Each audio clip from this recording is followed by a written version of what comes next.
Good morning, guys. It's 6:57 a.m. I'm looking at and back testing a high volume or unusual volume alert from our alert channel, Learn to Stock alert channel, learntostock.com.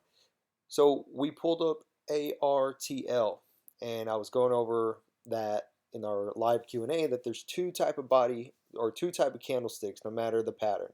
There's big body candlesticks and small body candlesticks. This is how we identify a change in momentum, and this is also how we can identify when to get in a trade and when to get out of trade.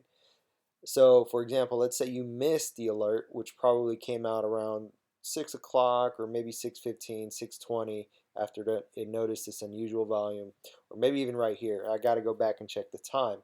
However, let's say you missed this pop. Now we would have to wait for the drop.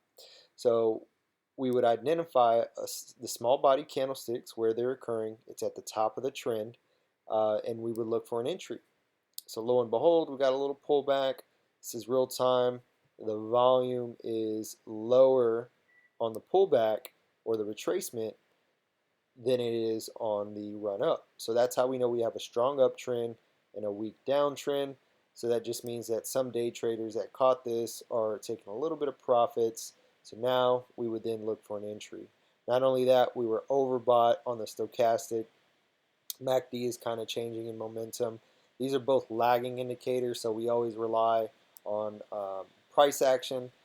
Price action is always first. Price is king, queen, and the court jester. So as swing traders, price tells us the story. Price tells us everything we need to know. So we're getting the pullback here. We're going to look for an entry, and I will keep y'all updated if there is one.